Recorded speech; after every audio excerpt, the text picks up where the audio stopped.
D.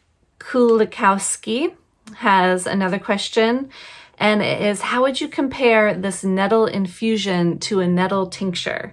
Does 1 cup of nettle infusion equal about 2 teaspoons of nettle tincture? And this is a really good question. Thanks for asking. Basically, I would say no, there's no comparison between a nettle nourishing herbal infusion and a nettle tincture for multiple reasons. One reason is you're extracting different constituents from the plant material. So in the nourishing herbal infusion, it's a water-based extract. You're going to get water-soluble vitamins and minerals and other phytonutrients.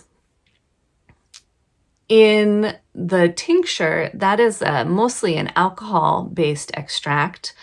Granted, a lot of tinctures do have water in them, so it is also a water-based extract, but tinctures tend to extract more of the quote-unquote medicinal property constituents, or maybe even poisonous constituents of a plant, and tend to be more like a medicine versus a food. So I wouldn't take a tincture and think like, oh wow, I'm really nourishing myself, I'm really getting my nutrition today. I would take a tincture, and this is generally speaking, and think, oh, I'm getting my medicine today. I'm like working on some sort of an acute or chronic issue, or I'm, using a tonic herb or an adaptogen herb, and I'm working to not necessarily nourish myself, but have more of a specific action on my body.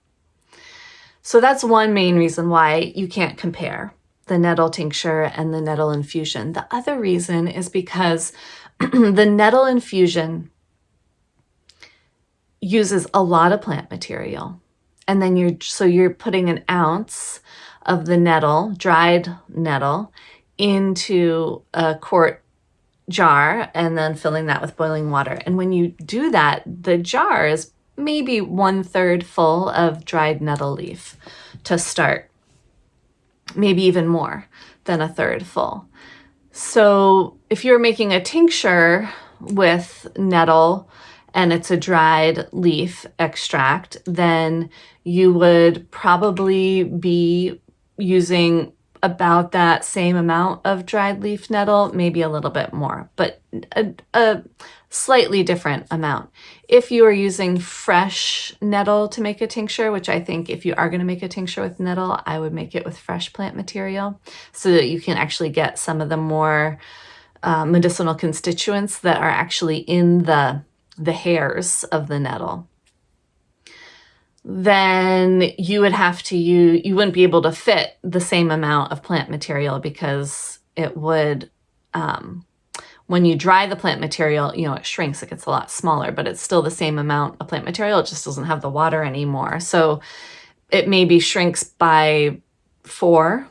So you would need to put 4 times the weight of fresh nettle than you do dry nettle. So 4 ounces of fresh nettle equals 1 ounce of dried nettle by weight. And you would have a hard time maybe even fitting that in your quart jar. I don't know, I haven't done it, but I haven't weighed it out like that before to test it. So another reason why it's different is because you're probably using less nettle plant material to make your tincture than you are to make the same volume of nourishing infusion.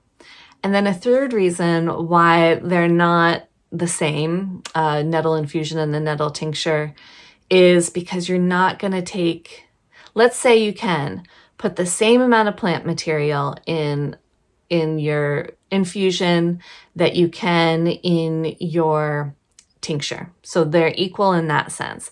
And let's say, even though it's not true, that you can extract the same amount of minerals and nutrition from the nettle that's in the infusion and the nettle that's in the tincture. Then we have 2 equal volume medicines or infusions, tincture versus infusion. Now, in one day, you're going to drink that quart of Nourishing Herbal Infusion. Are you willing to drink a quart of tincture in a day? Of vodka? 100 proof vodka? So that's another reason why you can't really compare. It's not like the tincture can concentrate to that much of a degree. So it's pretty much apples to oranges comparing nourishing infusions to tinctures of the same plant, of any plant, I think, as far as nutrition is concerned. Good question, though. Thank you for asking.